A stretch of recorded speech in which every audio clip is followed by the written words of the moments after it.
certain things or demands which want addressed by the government. So it is addressed to the Chief Minister through the esteemed office of the Honorable Speaker. So kindly bear with me. I will take a couple of minutes. I'll read this out before I hand it over to the Speaker to be forwarded to the Chief Minister. So it's a memorandum from the Dimapur Press Club. It's dated today, the 16th of December 2024. So it's a memorandum addressed to the Chief Minister, Shri Nephew Ryo, through the office of the Honorable Speaker of the Nagaland Legislative Assembly, Shri Sharingain Longkumer. Subject: request from the Dimapur Press Club on the occasion of its Silver Jubilee. Respected Sir, on the occasion of the Silver Jubilee of the Dimapur Press Club, we would like to place before you a few urgent matters affecting the journalist community in Dimapur and Nagaland. We request your kind consideration and support on the following issues. Point 1, permanent office building. Despite having served for 25 years, the Dimapur Press Club still does not have a permanent office. We request the allocation of a permanent office building for the Dimapur Press Club. This would greatly assist us in conducting our daily activities and meetings in a stable and dedicated space.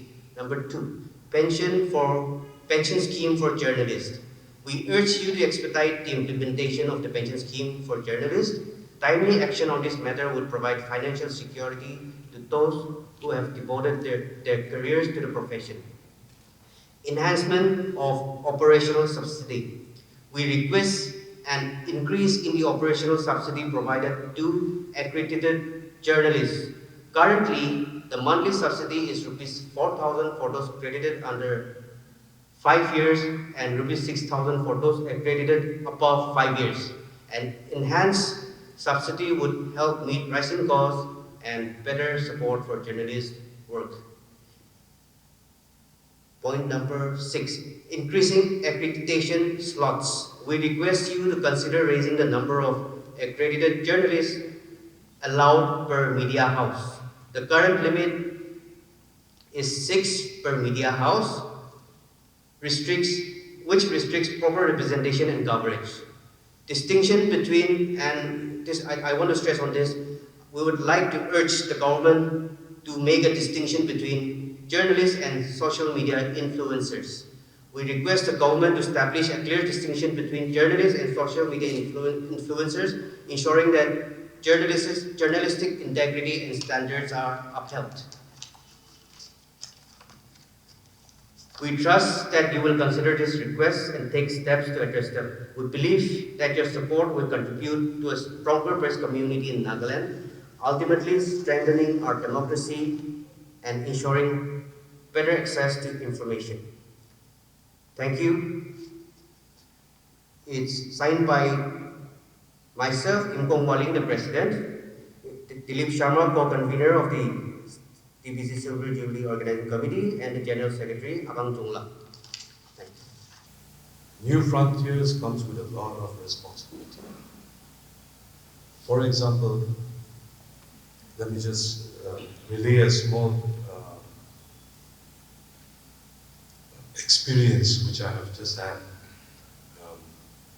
last month, I believe. As the Speaker of the Assembly, I get the opportunity to travel once in a year for our Commonwealth Parliamentary Association. This time I got an opportunity to visit Australia and New Zealand. We had a very successful conference, and I was very honored to lead the Indian delegation in one of the discussions. And there, we had discussed a lot on the use of social media and the use of mobile phones, about prevalency among minors. And so we had contemplated on coming up with legislation and how it has been impacting the young minds, the irrationality it creates among the minors.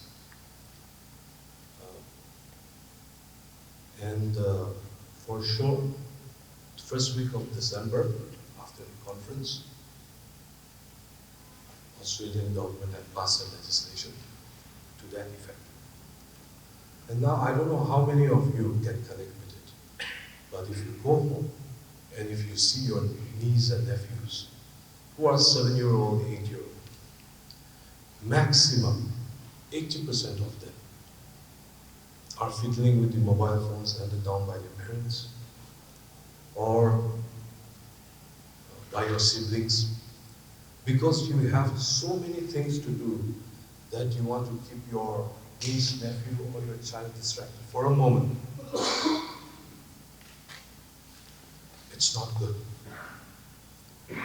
Because you're handling him something which you yourself are not 100% aware about. And that instance, you're igniting something which will not come back to form. And so these are social matters which needs concern of all of us. And I urge upon our fraternity to raise such issues among the leadership across that we have together, so that we are collectively taking up social responsibilities. I'm informed that the Senate in the American House is contemplating on preparing policies to put across the company to enforce not to sell the mobile phones or any such gadgets that the minors can use themselves. That there has to be some limitation. And so, as rightly pointed out by our team speaker, in a world where artificial intelligence is there to stay, and in one way, we have to embrace that to excel in our profession, to excel in our reporting.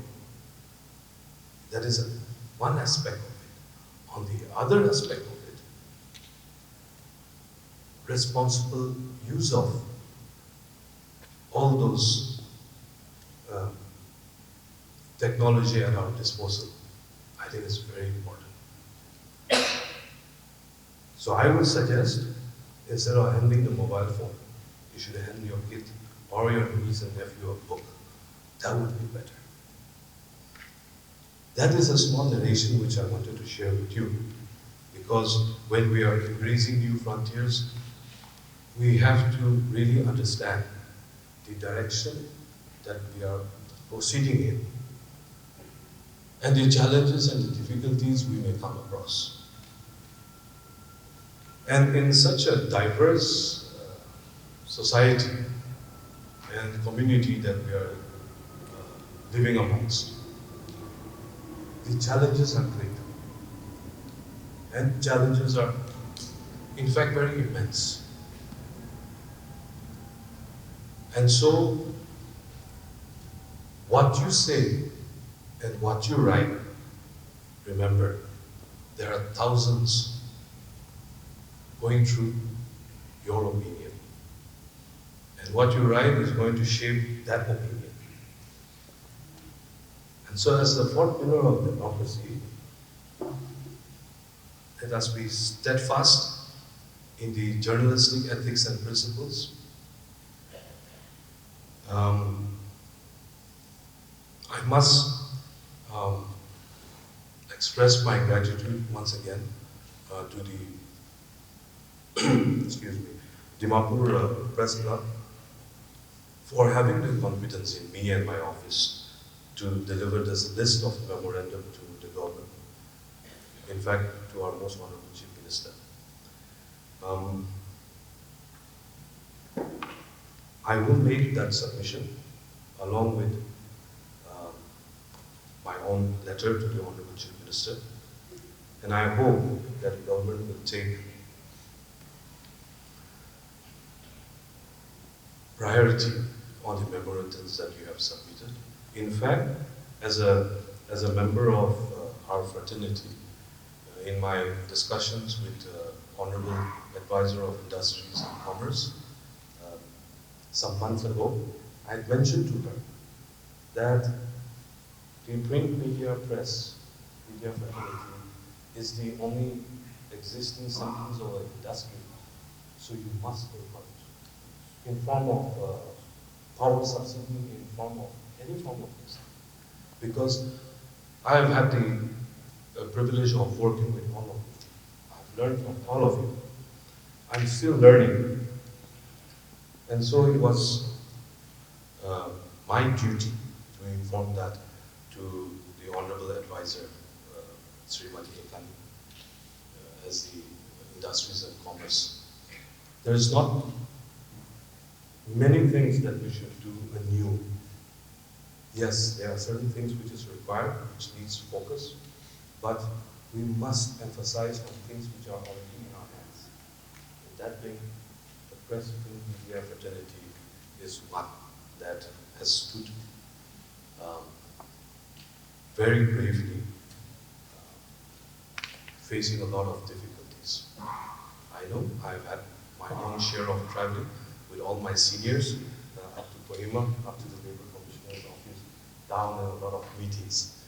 And so, on this 25th year of existence of the Dimapur Press Club, I urge the Dimapur Press Club to continue to be the torchbearer of ethical journalism. To embrace new frontiers, we must acknowledge where we are at the moment. We have many things which we could not achieve. And that is for all of us to see. As a state, as a community, as a family, there are many challenges and many things which we could not achieve. But there are a few things which we did together. And I think those achievements we must cherish if we are to embrace and take on new frontiers. Because being divided, we will not be able to achieve anything. But if we are united, and if we are corresponding to one another's initiative, and I think that's the way to go about it. And so, before I come to my conclusion, I once again would like to thank the organizing committee for having given this time. That will be the formal part of my speech. I would like to request the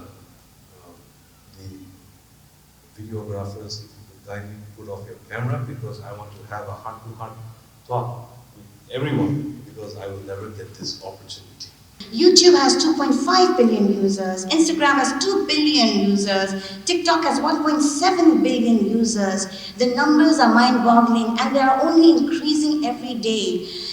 I see a presence of our newspapers and our broadcast channels on social media, and I think we all need to embrace the fact that news consumption is going to go very soon through our phones and our computers. And there is one saying in the AP that we have embraced this year. It's called, "The visual is the story."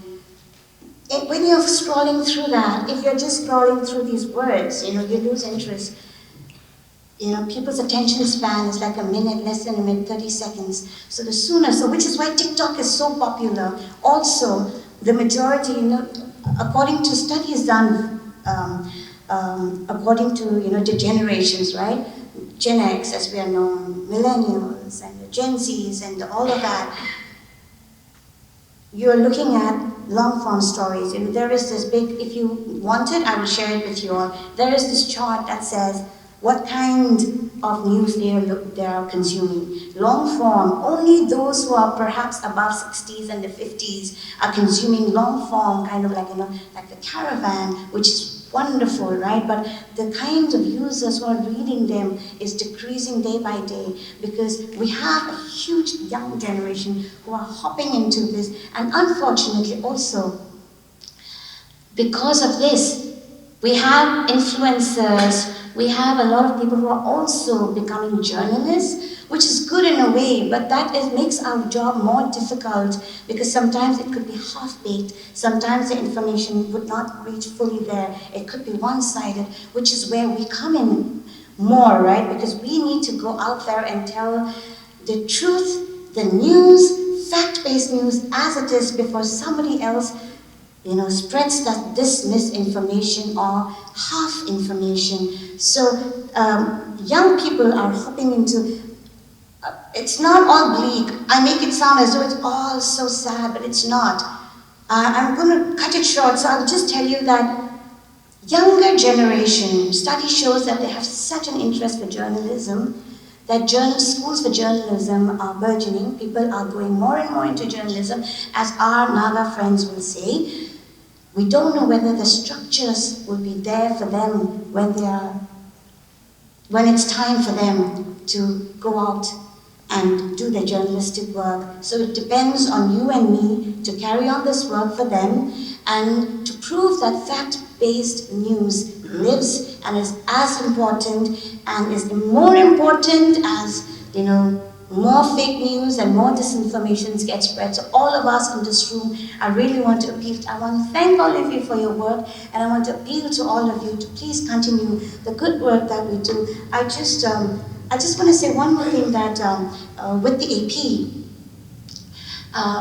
we have seen a growth in our reporting, in our reportage, because of the help of philanthropic organizations. We have, like I said, the Knight Foundation, the Pulitzers, and all of these people granting us fund to report on very important issues like climate change, for example, democracy, religion, and so much of this is being done by grant-funded organizations, philanthropic organizations. There is this one of I reported a story earlier this year about a philanthropic organization that tried to help smaller news organizations in the US. There's this huge push to revive small news organizations. The AP has done a lot. They have collaborated during the election, during the US elections, with a lot of smaller news organizations. So there was this one grant-funded project that was up, and they were looking for 100 applicants, but the kind of applications they received were so good and so large in number that they had to increase it double by 200. So they had 200 grant-funded applications, which perhaps they are working on just now. I know that NBOC WWB gives grants to journalists, and I know that that has really impacted the way some of our journalists, I know that because we talk on their WhatsApp, and I have seen the work that these have produced, because even though it's not just about the money, right? It's the work that you're doing. You know that you've received a grant, right? You want to do it justice. You have been given the time by your editors to do that. You can pursue it with passion. And that kind of grant has helped tell bigger stories that we would have never heard about.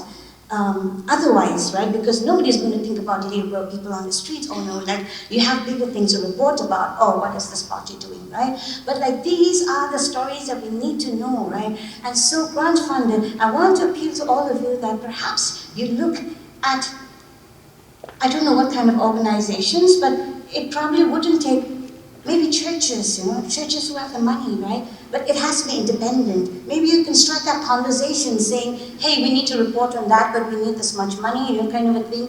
I don't know how, but there are ways I believe that you can do it, because media houses in Nagaland must be struggling with funding, and it depends on so many, I don't know, I see so many video cameras out there. Perhaps they are going to be streaming this, and if they do, I want to request the people watching, Nagas here, the others, please subscribe to your newspapers, It's not much, but it goes a long way to carry on this journalistic work that only journalists, only trained journalists can do. You are not going to get it from the others who are untrained, right? You have journalists, you come back, you have the editors going through it, you have 2-3 levels where people are actually looking at, the accuracy, the facts, the standards. And so this is also my plea, really.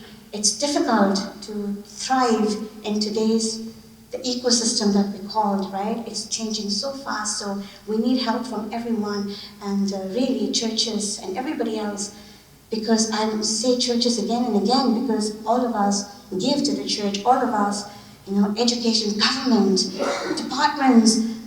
My speaker's friend here, perhaps he will say, yes, I'm going to do it, right? Like, perhaps, I don't know, but perhaps there are ways, roads and bridges, perhaps give, grants to say, hey, let's do reporting on this, right? Horticulture, hey, let's see what, the possibilities are endless, and I just want to request all of you to please, let us be each other's pillar. Let us make our reporting stronger. Let us make the future better for the ones who are to come. Thank you very much.